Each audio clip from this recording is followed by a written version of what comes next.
Classes में हमने क्या देखा बेटा, मेमोरी मैनेजमेंट का बेसिक फंडामेंटल क्या होता है। फिर हमने बात की डिग्री ऑफ मल्टी प्रोग्रामिंग की। आज हम बात करेंगे बच्चे मेमोरी मैनेजमेंट में व्हाट आर द फंक्शनैलिटीज जो कि मेमोरी मैनेजमेंट को हैंडल करने में मदद करता है एंड गोल्स क्या है, आपके मेन गोल्स क्या है, इसको डिस्कस करने वाले हैं हम इस क्लास में। ठीक है, तो समझने की कोशिश करते हैं।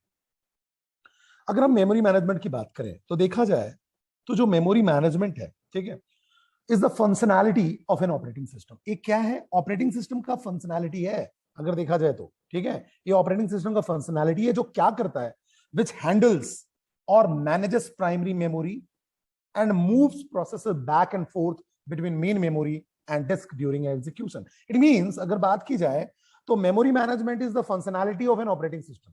ठीक है, तो पहला लाइन तो मुझे ये क्लियर हो गया कि अगर मेमोरी मैनेजमेंट की मैं बात करता हूं तो मेमोरी मैनेजमेंट एक फंक्शनैलिटी ऑपरेटिंग सिस्टम की। ठीक है, जो किसको हैंडल करने के लिए? प्राइमरी मेमोरी को, मतलब रैम को हैंडल करने के लिए। ठीक है, या मेन मेमोरी को हैंडल करने के लिए। ठीक है, क्या हैंडल करता है समझने की कोशिश करते हैं। ठीक है, तो पिछली क्लास में याद करो जब मैं बेसिक्स बता रहा था मेमोरी मैनेजमेंट की तो मैंने आपको टर्मिनोलॉजीज बताई थी। ठीक है, जैसे मान लो सीपीयू हो गया, सेंट्रल प्रोसेसिंग यूनिट। फिर मैंने आपको बताया था कि उसके बीच में सीपीयू और हार्ड डिस्क के बीच में या सेकेंडरी डिवाइस के बीच में प्राइमरी मेमोरी होता है। ठीक है, ये कुछ ऐसा स्ट्रक्चर आपको मैंने बताया था। ये आपका हार्ड डिस्क होता है, तो एचडीडी या हार्ड डिस्क बोल दो आप। ठीक है, या आप इसको सेकेंडरी मेमोरी भी बोलते हो, या आप इसको क्या बोलते हो, सेकेंडरी डिवाइस, तो एसडी बोल दो। तो सेकेंडरी डिवाइस, सेकेंडरी मेमोरी या हार्ड डिस्क। ठीक है, कोई दिक्कत नहीं। इन दोनों के बीच में क्या होता है? प्राइमरी मेमोरी होता है। ठीक है, या रैम होता है, इसी को आप मेन मेमोरी भी बोलते हो। तो या आप एमएम बोल दो, मेन मेमोरी बोल दो, कोई दिक्कत वाली बात नहीं है। चलिए ठीक है, होता क्या है बेटा यहाँ, तो जो ऑपरेटिंग सिस्टम होता है क्या मैनेज करने की कोशिश कर रहा है, आप देखो। तो ऑपरेटिंग सिस्टम क्या करता है, यहाँ जो है आपके पास एन नंबर ऑफ प्रोसेसेस होते हैं। ठीक है, यहां आपके पास P1 P2 ऐसे करके एन नंबर ऑफ प्रोसेसेस होते हैं। ठीक है, अब बिकॉज होता क्या है, जो रैम है आपका मेमोरी है या प्राइमरी मेमोरी है, वो आपका कैसा होता है, 4 GB का या 8 GB का या 16 GB का। मैक्सिमम अगर मैं बात करूं तो 16 GB जो अभी अवेलेबल है हमारे पास, तो मैंने मान लिया 16 GB तक का। ठीक है, तो अपनी कैपेबिलिटी के अकॉर्डिंग प्राइमरी मेमोरी में यहां से कुछ प्रोसेसेस पिक होते हैं। तो सपोज दैट 3 प्रोसेसेस पिक हुए। ठीक है, इतना ही स्पेस था। ठीक है, तो 3 प्रोसेसेस पिक हुए, P1 P2 P3। ठीक है, अब जब ये 3 प्रोसेसेस पिक हो गए तो इसमें से कोई एक प्रोसेस क्या होता है, जैसे P1 चूज हुआ और P1 को सीपीयू मिल गया। ठीक है, P1 को सीपीयू मिल गया। फिर जब P1 को सीपीयू मिल गया और P1 एग्जीक्यूट होकर बाहर चला जाएगा तो P2 का नंबर मिलेगा, फिर P3, कुछ ऐसा। ठीक है, और यहां मैंने आपको बताया था डिग्री ऑफ मल्टी प्रोग्रामिंग में कि प्राइमरी मेमोरी में या मेन मेमोरी में आपके पास नंबर ऑफ प्रोसेसेस ज्यादा होना चाहिए। जितनी ज्यादा नंबर ऑफ प्रोसेसेस होंगे उतना ही डिग्री ऑफ मल्टी प्रोग्रामिंग बढ़ेगा, इंक्रीज होगा। और आपका कहना चाहिए जो सीपीयू का यूटिलाइजेशन है वो कहना चाहिए अच्छे से अच्छा होगा, या कहना चाहिए सीपीयू का जो परफॉर्मेंस है, यूटिलाइजेशन है, वो बेटर होगा अगर यहाँ प्रोसेसेस ज्यादा होंगे। क्यों? क्योंकि अगर मान लो P1 ने सीपीयू लिया और वो बोला फिर मुझे अब आईओ की जरूरत है, इनपुट आउटपुट डिवाइस की जरूरत है, और यहां मान लो P1 के अलावा कोई भी प्रोसेसेस नहीं होते। पिछली क्लास में मैंने पढ़ाया है, आपको बताया है, P2 और P3 प्रोसेसेस यहां नहीं होते, केवल P1 था और P1 यहां चला गया। जब P1 को सीपीयू मिला, इसको आईओ डिवाइस चाहिए होगा। जब तक आईओ डिवाइस चाहिए होगा सीपीयू यहां वेट करता रहेगा। सॉरी, सीपीयू क्या करेगा, फ्री रहेगा। तो सीपीयू साइकिल्स वेस्ट हो गए, तो परफॉर्मेंस आपका क्या हो गया, परफॉर्मेंस डिग्रेड हो गया, सिस्टम का परफॉर्मेंस डिग्रेड हो गया। अगर लेकिन यहां पास आपके पास मल्टीपल प्रोसेसेस अगर आप रिसाइड कर पाते हो, इसका मतलब अगर रैम जो है वो आपकी उसकी कैपेसिटी अच्छी है, 8 GB 16 GB की आपकी रैम की कैपेसिटी है या और हाइयर की कैपेसिटी है, तो आप मल्टीपल प्रोसेसेस इसमें रिसाइड कर सकते हो। और मान लो अगर कोई प्रोसेस आईओ डिवाइस का वेट कर रहा है तो आप दूसरे प्रोसेस को मौका दे दोगे सीपीयू के लिए, क्योंकि सीपीयू फ्री हो गया। तो जैसे ही सीपीयू फ्री होगा उसको रैम में से या मेन मेमोरी में से दूसरे प्रोसेस को अलाउ कर दो कि जा भाई तू एग्जीक्यूट हो जा, सीपीयू आपको मिल जाएगा क्योंकि सीपीयू अभी फ्री है। लेकिन अगर मान लो प्राइमरी मेमोरी में कोई प्रोसेस ही अवेलेबल नहीं है तो आप सीपीयू कैसे दे पाओगे? तो बट ऑब्वियस है रैम की साइज या प्राइमरी मेमोरी की साइज आपकी बेटर होनी चाहिए। तो यहां देखो जो ऑपरेटिंग सिस्टम है वो क्या करता है, ऑपरेटिंग सिस्टम जो है उसका एक फंक्शनैलिटी है मेमोरी मैनेजमेंट। मेमोरी को मैनेज करना उसकी फंक्शनैलिटी है, जिसमें वो क्या करता है, इस प्राइमरी मेमोरी को मैनेज करता है। तो समझना मेरी बात को, ठीक है। अब ये प्राइमरी मेमोरी को जो मैनेज करता है, किस तरीके से मैनेज करता है, जिससे वो ये आपके सेकेंडरी डिवाइस से या हार्ड डिस्क से कुछ प्रोसेसेस को पिक करके प्राइमरी मेमोरी में लाता है और फिर प्राइमरी मेमोरी से सीपीयू में लेके जाता है। तो ये मैनेज कौन कर रहा है, ठीक है, कि जिससे प्रोसेस बैक एंड फोर्थ हो between main memory and disk during execution. ये सारा कुछ कौन करता है, operating system, by using their special functionality that is memory management. So अब अगर हम देखें तो memory management keeps track of each and every memory location. अब मेमोरी मैनेजमेंट में आपके हर लोकेशन का ट्रैक होता है ऑपरेटिंग सिस्टम के पास, क्योंकि अगर मान लो ये मेमोरी का सेगमेंट है, ये आपका प्राइमरी मेमोरी है, ठीक है। अब इसके अंदर ये मान लो हमारे पार्टीशंस किए हुए हैं, ठीक है। इसका कुछ एड्रेस है, मान लो 1000, इसका एड्रेस है 1004, इसका एड्रेस है 1006, इसका एड्रेस है 1008 और इसका एड्रेस है 1010। अब बट ऑब्वियस है, जो आपके प्रोसेसेस हैं वो मान लो यहाँ रिसाइड कर रहे हैं, जैसे P1 1000 पे है, P2 1004 पे है, P3 1006 पे है, P4 1008 पे है और P5 आपका 1000 मान लो 10 या 12 पे, जिस पे भी ले लो, ठीक है। चलो अपन इसको मान लेते हैं 1012 पे है, तो P5 1012 पे है। तो बट ऑब्वियस है, जो आपका लोकेशन है, ठीक है, जो एड्रेसेस है मेमोरी के लोकेशंस है, इनकी पूरी की पूरी रिकॉर्ड जो होगी वो किसके पास होगी, मेमोरी मैनेजमेंट के पास, ठीक है।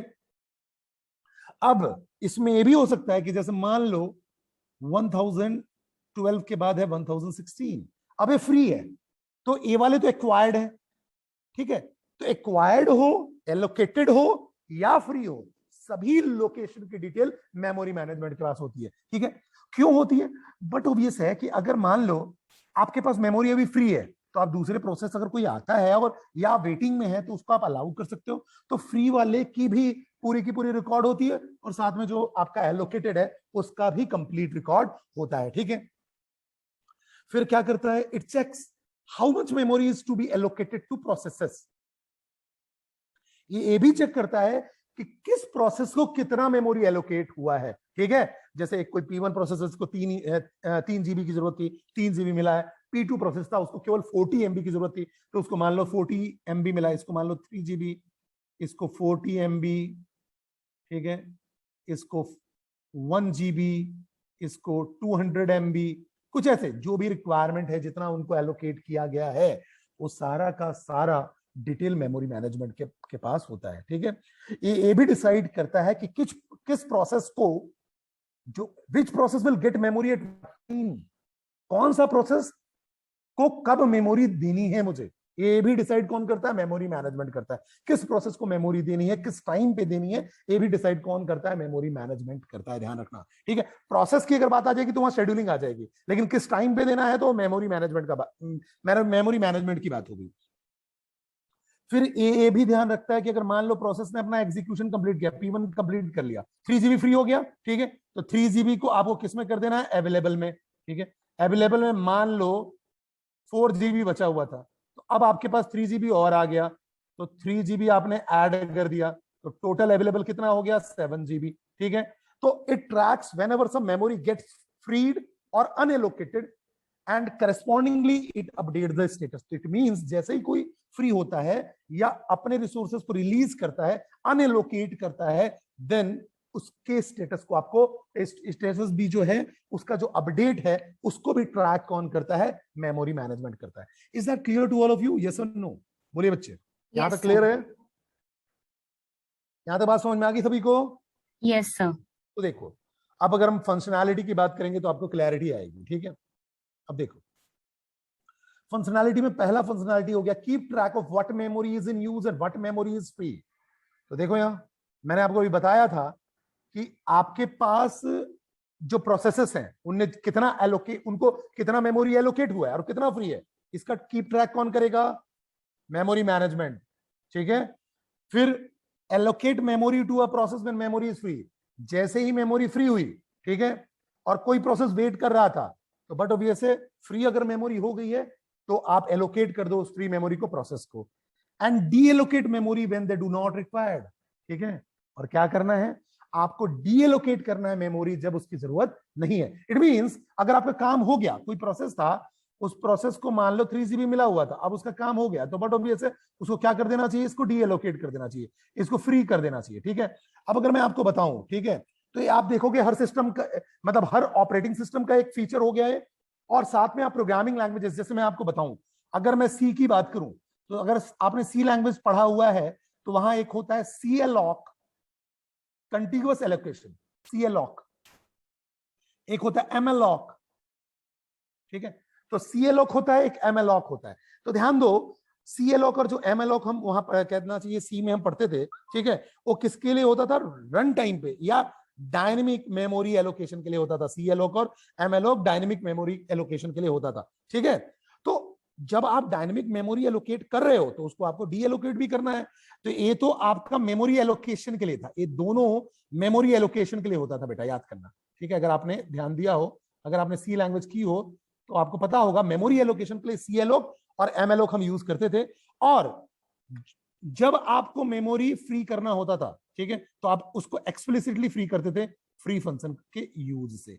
ठीक है, तो सिंपल सी बात है, जो नेम है calloc and malloc are library functions that allocate memory dynamically in C language. It means that memory is allocated during run time, it means execution of the programme.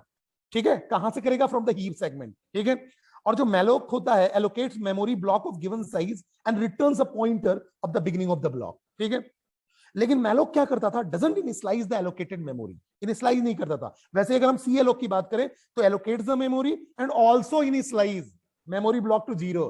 ध्यान रखना, मैलोक और कैलोक जो है purpose एक ही था, लेकिन अगर मैलोक और कैलोक में कोई डिफरेंस पूछे तो क्या डिफरेंस है। मैलोक क्या करता था, मैलोक क्या करता था, मैलोक और कैलोक का काम क्या था, allocates the memory at run time. लेकिन सीएलओ क्या करता था, इनिशियलाइज करता था एलोकेटेड ब्लॉक को 0 से, इनिशियल वैल्यू 0 कर देता था। जबकि एमएलओक कोई भी वैल्यू इनिशियलाइज नहीं करता था। यही डिफरेंस था सीएलओक और एमएलओक में। ठीक है, साथ में हमने फ्री यूज किया, फ्री मतलब जो भी मेमोरी आपने एलोकेट की है उसको फ्री करने के लिए।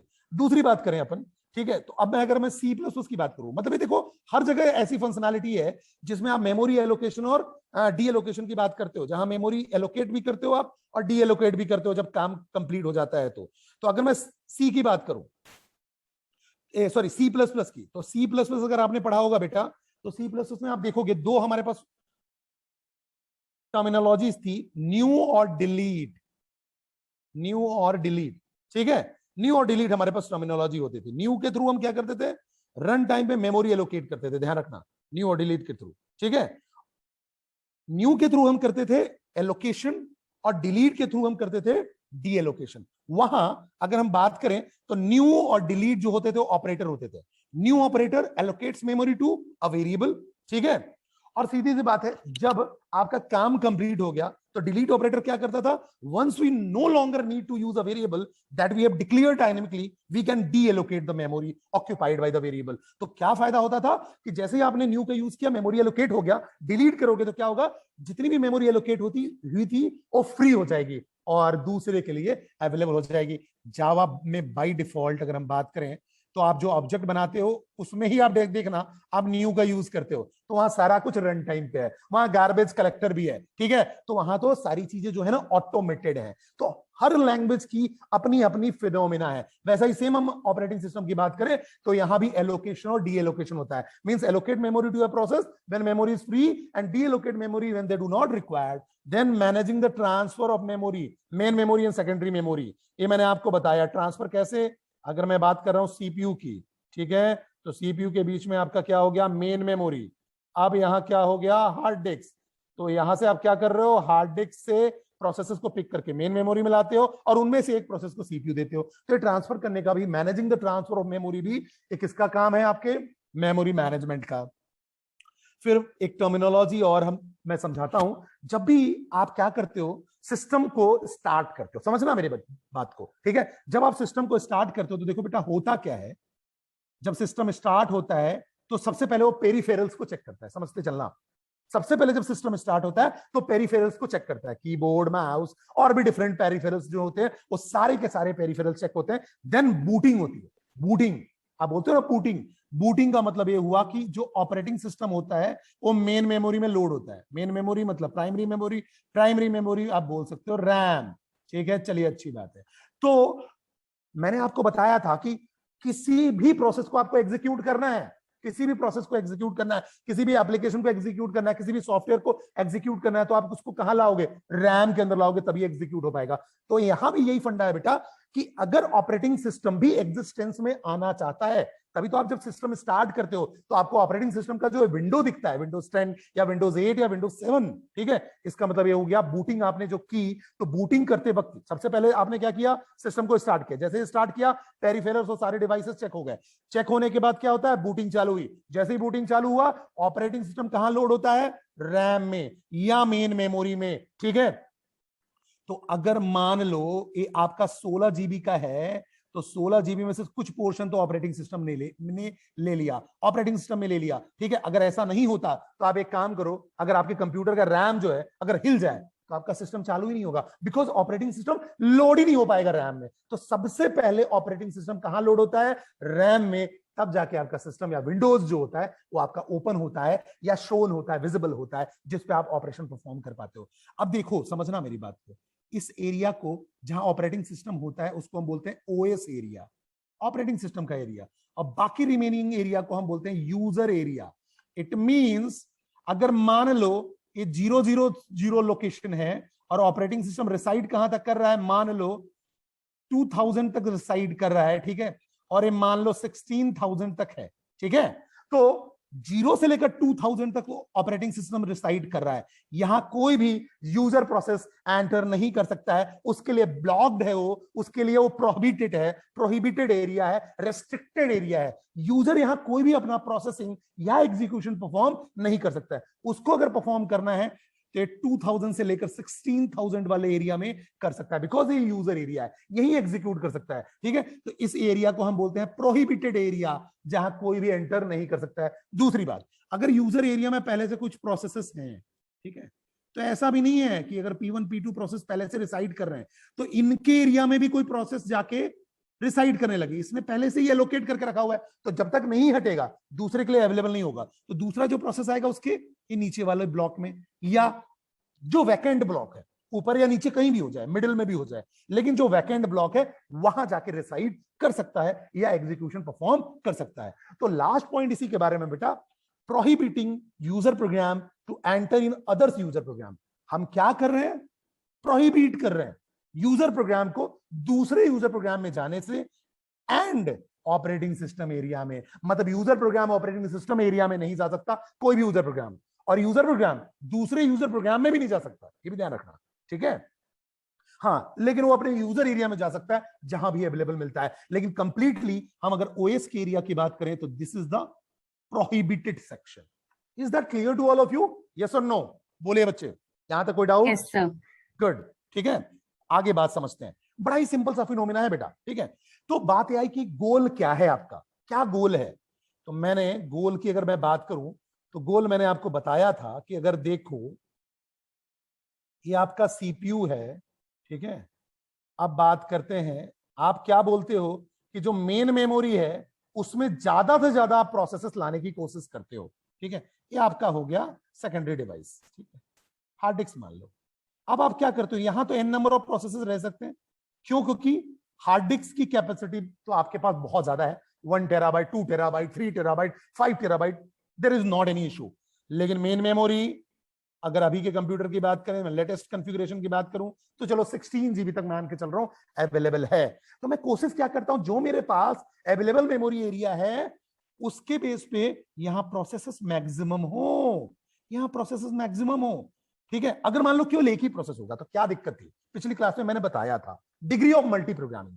अगर मान लो P1 यहां स्विच कर जाता है, ठीक है, P1 रैम में आया और P1 को फिर क्या कर दिया गया, सीपीयू मिल गया, ठीक है। उसने अपना एग्जीक्यूशन परफॉर्म किया और बोला मेरा एग्जीक्यूशन सीपीयू से ही केवल कंप्लीट नहीं होगा, मुझे आईओ डिवाइस भी चाहिए, ठीक है। तो आईओ डिवाइस के लिए वेट के लिए चला जाएगा। सीपीयू बोलेगा भाई मैं तो फास्ट हूं और आईओ डिवाइसेस बड़े स्लो हैं, मैं नहीं जानता आपको, आप जाइए आईओ डिवाइस से का वेट कर लीजिए। अब सीपीयू हो गया फ्री, यहां मेन मेमोरी में अब कुछ है ही नहीं। अगर आप देखो तो यहां मेन मेमोरी में खाली पड़ा हुआ है, तो सीपीयू फ्री हो गया, तो सीपीयू प्रॉपर यूटिलाइज ही नहीं हो पा रहा है, परफॉर्मेंस डिग्रेड हो गया। लेकिन अगर मान लो इसका स्पेस अच्छा है तो यहाँ एक से ज्यादा अगर हमारे पास प्रोसेसेस हैं तो जैसे ही सीपीयू फ्री होगा, जैसे ही मान लो P1 यहां गया, ठीक है, और P1 को यहां से हटाते हैं, P1 यहां गया, जैसे ही वायो डिवाइस की रिक्वायरमेंट करेगा या एग्जीक्यूट होकर बाहर जाएगा, P2 को तुरंत मौका मिल जाएगा, तो सीपीयू फ्री नहीं होगा। जितना सीपीयू को हम प्रॉपर यूटिलाइज कर पाएंगे, परफॉर्मेंस उतना ही अच्छा होगा, सीपीयू साइकिल वेस्ट नहीं होंगे, ठीक है। तो जितने नंबर ऑफ यहां पास प्रोसेसेस होंगे, डिग्री ऑफ मल्टी प्रोग्रामिंग बढ़ती जाएगी और सीपीयू का आप उतना ही ज्यादा यूज कर पाओगे, सीपीयू साइकिल वेस्ट नहीं होंगे और परफॉर्मेंस इंप्रूव मिलेगी आपको, ठीक है। तो पहला यही फंडा हुआ आपका, मैक्सिमाइज द सीपीयू यूटिलाइजेशन, ठीक है। तो आपको क्या करना है बेटा, सीपीयू यूटिलाइजेशन को मैक्सिमाइज करना है, ठीक है, ये हम देख ही रहे हैं। दूसरी बात करें तो मैक्सिमाइज रिस्पांस टाइम। याद करो शेड्यूलिंग एल्गोरिथम में हम पढ़ रहे थे, हमारे पास प्रोसेसेस थे P1, P2, P3 और P4, ठीक है। तो पहला तो हो गया मैक्सिमाइज द सीपीयू यूटिलाइजेशन, दूसरा है मिनिमाइज द रिस्पांस टाइम। हमको करना क्या है, रिस्पांस टाइम को मिनिमाइज करना। इट मींस रिस्पांस टाइम का मतलब क्या हुआ, पहली बार सीपीयू जब किसी प्रोसेस को मिलता है, that is called response time of this that particular process. First time CPU किसी प्रोसेस को मिलना, ठीक है, उसको हम बोलते हैं रिस्पांस टाइम, ठीक है। तो हम क्या कर रहे थे, याद करो, जब हम क्या कहते हैं राउंड रोबिन की बात कर रहे थे, या जब हम बात कर रहे थे जिसमें क्या कहते हैं प्रीएम्पशन पॉसिबल था, जिसमें हम प्रोसेसेस को प्रीएम्प्ट कर दे रहे थे, तो हम एक टाइम क्वांटम डिसाइड करते थे, ठीक है। और उसमें हम करते क्या थे कि हर प्रोसेस को एक एक टाइम डिवाइड कर देते थे कि हर प्रोसेस के लिए 2 सेकंड का या 2 मिनट का टाइम है। अब हर प्रोसेस 2-2 सेकंड का टाइम लेगा या 2 मिनट का टाइम लेगा या 2 यूनिट का टाइम लेगा। अगर एग्जीक्यूट हो गया तो ठीक है, नहीं तो दूसरे को मौका मिल जाएगा, ठीक है। तो आपको क्या करना होता था, प्रोसेसेस का रिस्पांस टाइम कम से कम रखना होता था। मतलब कम से कम एक बार तो प्रोसेस को मौका मिल जाए, पहली बार प्रोसेस को मतलब कहना चाहिए इक्वल अपॉर्चुनिटी हो, ठीक है। तो प्रोसेस का रिस्पांस टाइम कम हो, ठीक है। जैसे इसको मान लो टाइम 0 3 यूनिट ऑफ टाइम पे मिल गया, तो इसको 1 यूनिट ऑफ टाइम पे मिल जाए, इसको 2 पे मिल जाए, इसको 3 पे मिल जाए। मतलब रिस्पांस टाइम को हमको मिनिमाइज करना है। सारे प्रोसेस को ये लगना चाहिए कि भाई मुझे भी मौका मिल रहा है, मुझे भी मौका मिल रहा है, मुझे भी मौका मिल रहा है, ठीक है। थर्ड बात आती है प्रायोरिटाइज इंपॉर्टेंट प्रोसेसेस। जिसकी प्रायोरिटी हाई है, जो इंपॉर्टेंट प्रोसेसेस हैं, इट मींस हायर प्रायोरिटी वाले हैं, उनको पहले मौका दो और उनको एग्जीक्यूट कर दो। फोर्थ पॉइंट ये आता है बेटा, protection to user program and operating system. आपको क्या करना है, प्रोटेक्शन देना है यूजर प्रोग्राम को और ऑपरेटिंग सिस्टम को, ठीक है। कैसे प्रोटेक्शन देते हो यूजर प्रोग्राम और ऑपरेटिंग सिस्टम को, ये मैंने आपको बताया है। अगर मेमोरी है प्राइमरी मेमोरी, तो ऑपरेटिंग सिस्टम रिसाइड कर गया, मैंने बताया। जैसे ही ऑपरेटिंग आपका सिस्टम चालू हुआ, बूट हुआ, बूट होने के बाद ऑपरेटिंग सिस्टम भी क्या करेगा, रैम में आ जाएगा, रैम में रिसाइड कर जाएगा। जैसे ही रिसाइड करेगा ऑपरेटिंग सिस्टम, ठीक है, तो अपना एरिया वो ले लेगा, ठीक है। एक पर्टिकुलर स्पेसिफिक एरिया वो अपने लिए ले लेगा, जिसको हम ओएस एरिया बोलेंगे, जिसमें यूजर नहीं जा सकता है, जिसमें यूजर का प्रोसेस एग्जीक्यूट नहीं हो सकता है, that is the prohibited area. फिर यूजर एरिया डिवाइड हो गया, ये बचा हुआ जो एरिया होगा वो यूजर एरिया होगा। उसमें यूजर्स अपने प्रोग्राम को, प्रोग्राम बोल रहा हूं, प्रोसेसेस को, या प्रोग्राम बोल दो, कोई फर्क नहीं पड़ता, इन एग्जीक्यूशन प्रोसेस है, ठीक है। तो अपने प्रोग्राम या प्रोसेस को एग्जीक्यूट कर सकते हैं। लेकिन अगर कोई पहले से यूजर एरिया में कोई प्रोसेस किसी पर्टिकुलर लोकेशन पे रिसाइड कर रहा है, तो उस लोकेशन को आप इंटरवेन नहीं कर सकते। उस लोकेशन पे आप जाके लड़ाई नहीं करोगे कि हाँ अब मुझे भी उसी लोकेशन पे एग्जीक्यूट करना है, नहीं। अगर लोग दूसरी लोकेशन फ्री है तो आप एग्जीक्यूट करिए, अदरवाइज आपको वेट करना पड़ेगा, ठीक है। Is that clear to all of you? Clear है, बात समझ में आ यस रही सर। है?